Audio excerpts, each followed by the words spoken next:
زمین پر پہنچے تو آپ نے اپنی چپل یعنی جوتوں کو اتارا اور اتار کر کے بغل میں دبا لیا.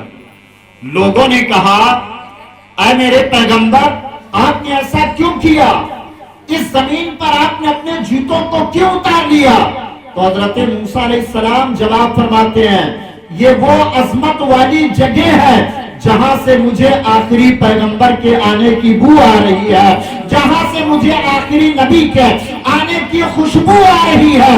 احترام اس وجہ سے میں اپنے جوتے کو اتار رہا ہوں کہ ایک دن یہاں اللہ کا آخری نبی تشریف لے آئے.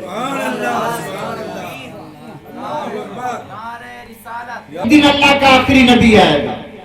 مکہ اور مدینہ کا حال، اگر ہم گھر میں ایک رکعت نماز پڑھتے ہیں تو ہمیں ایک رکعت کا ثواب ملتا ہے، اور اگر وہی نماز ہم اپنے محلے کی مسجد میں جا کر جماعت سے پڑھ لیں تو ہمیں ایک رکعت پڑھنے کے بدلے 27 رکعت کا ثواب ملتا ہے. اگر گھر میں پڑھتے ہیں ایک رکعت فرض تو ہمیں ایک رکعت فرض کا ثواب ملتا ہے، اور اگر وہی ایک رکعت فرض ہم محلے کی مسجد میں پڑھتے ہیں تو ہمیں 27 رکعت کا ثواب ملتا ہے. لیکن اگر یہی نیکی یہی ایک رکعت ہم خانہ کعبہ کے پاس کرتے ہیں تو 1 لاکھ کا ثواب ملتا ہے. خانہ کعبہ کے پاس کرتے ہیں تو 1 لاکھ کا ثواب ملتا ہے. اگر ایک سجدہ کرتے ہیں تو 1 لاکھ سجدے کا ثواب ملتا ہے. کہاں؟ حرم کعبہ میں.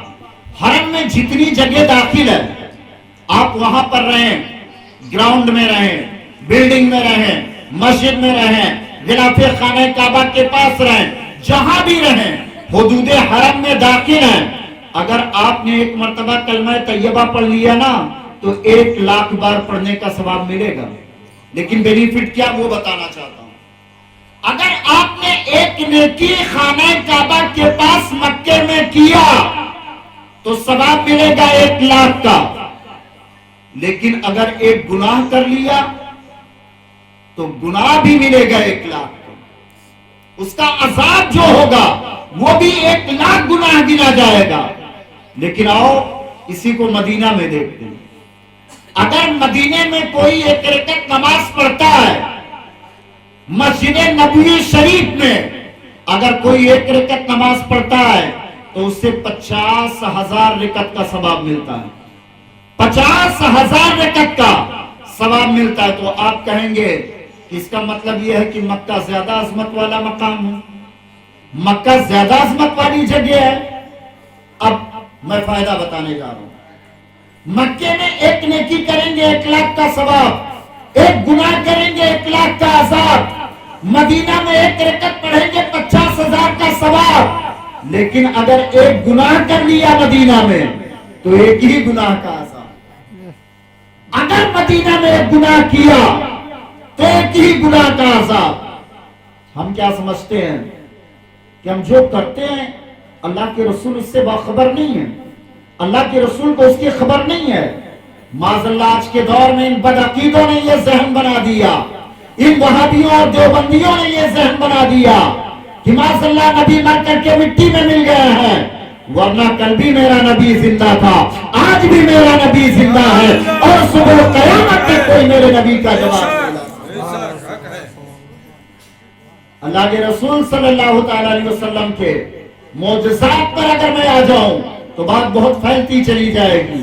میں بتانا یہ چاہتا ہوں کہ خانہ کعبہ اور مدینہ ہے کیا چیز، مکہ اور مدینہ کی عظمت کیا ہے.